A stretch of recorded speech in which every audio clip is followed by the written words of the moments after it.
6,25,000 ಮತಗಳು ನೀವೆಲ್ಲ ಸೇರಿ ಕೊಟ್ಟಿದ್ದೀರಾ. ಇತಿಹಾಸ, ಯಾಕಂದ್ರೆ 45 ವರ್ಷಗಳ ಚುನಾವಣೆ ಇತಿಹಾಸದಲ್ಲಿ ಕಾಂಗ್ರೆಸ್ ಪಕ್ಷಕ್ಕೆ ಅಷ್ಟು ಮತಗಳು ಬಂದಿರಲಿಲ್ಲ. 4 ಲಕ್ಷ ಯಾವತ್ತೂ ದಾಟಲಿಲ್ಲ. ನನಗೆ 6,25,000 ನೀವೆಲ್ಲ ಕೊಟ್ಟಿದ್ದೀರಾ. ಅವರಿಬ್ಬರು ಕಾಂಬಿನೇಷನ್ ಇಂದ ಅವ್ರಿಗೆ ಗೆಲುವಾಗಿರ್ಬೋದು. ಆದರೆ ಜನರ ಆಲೋಚನೆಯನ್ನು ನನ್ನ ಮೇಲೆ ತೋರಿಸಿಕೊಂಡಿದೆ. 75 ವರ್ಷಗಳಿಂದ ಅವಕಾಶ ಸಿಕ್ಕಾಗಲೆಲ್ಲ ಬಡವರ ಪರ ಕೆಲಸ ಮಾಡ್ಕೊಂಡು ಬಂದಿದೆ. ಈ ದೇಶ ಅಭಿವೃದ್ಧಿ ಆಗ್ಬೇಕಂದ್ರೆ ಕಾಂಗ್ರೆಸ್ ಇಂದಲೇ ಮಾತ್ರ ಸಾಧ್ಯ ಅಂತ ಹೇಳಿ ತೋರಿಸ್ಕೊಂಡಿದೆ. ಈಗ ನೀವು 10 ವರ್ಷ 11 ವರ್ಷ ಏನ್ ನೋಡ್ತಾ ಇದ್ದೀರಾ, ಕೇಂದ್ರ ಸರ್ಕಾರ ಯಾವ ರೀತಿ ನಡ್ಕೊಳ್ತಾ ಇದೆ, ಯಾರಿಗೆ ಅವ್ರು ಕೆಲಸ ಮಾಡ್ತಾರೆ, ಇದೆಲ್ಲ ನೋಡ್ತಾ ಇದ್ರೆ ನಿಮ್ಗೆ ಇಷ್ಟೊಂದಾಗಲೇ ಗೊತ್ತಾಗಿರ್ಬೇಕು. ಸರಿ, ಊಟಕ್ಕೆ ಪಕ್ಷ ಬಿಜೆಪಿ ಅಥವಾ ಜೆಡಿಎಸ್ ಪಕ್ಷ ನಿಜವಾದ ಕಾಂಗ್ರೆಸ್ಗೆ ಕೆಲಸ ಮಾಡುವಂತ ಪಕ್ಷ, ಅವರಿಗೆ ಜನರಿಗೆ ಕೆಲಸ ಮಾಡುವಂತ ಪಕ್ಷ ಕಾಂಗ್ರೆಸ್. ಈ ಗ್ಯಾರಂಟಿ ಸ್ಕೀಮ್ಗಳನ್ನ ಕೊಡಬೇಕಾದ್ರೆ ದೇಶದೆಲ್ಲೆಡೆ ಚರ್ಚೆ ಆಗಿತ್ತು. ಜನರು ಸೋಂಬೇರಿಗಳಾಗ್ತಾ ಇರೋ ಒಂದು ಕಡೆ, ಆರ್ಥಿಕತೆ ಬಿಟ್ಟು ಬೀಳುತ್ತೆ ಇನ್ನೊಂದು ಕಡೆ, ಇದು ಮಾಡಬಾರದು ಅಂತ ಇನ್ನೊಂದು ಕಡೆ. ಬಹಳಷ್ಟು ನಾವು ಚುನಾವಣೆಯಲ್ಲಿ ಘೋಷಣೆ ಮಾಡಿದಾಗ ಇದ್ರ ವಿರುದ್ಧ ಇಡೀ ದೇಶದಲ್ಲಿ ಚರ್ಚೆ ಆಯಿತು.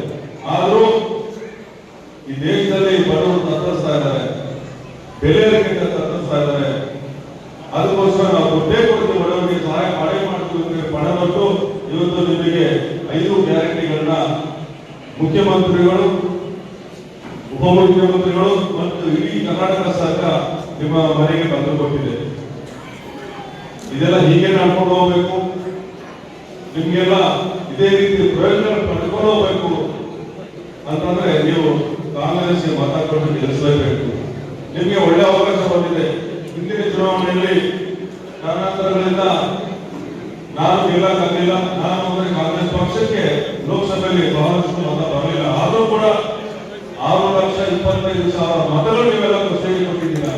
ಇತಿಹಾಸ, ಯಾಕಂದ್ರೆ 45 ವರ್ಷಗಳ ಚುನಾವಣೆ ಇತಿಹಾಸದಲ್ಲಿ ಕಾಂಗ್ರೆಸ್ ಪಕ್ಷಕ್ಕೆ ಅಷ್ಟು ಮತಗಳು ಬಂದಿರಲಿಲ್ಲ. 4 ಲಕ್ಷ ಯಾವತ್ತೂ ದಾಟಲಿಲ್ಲ.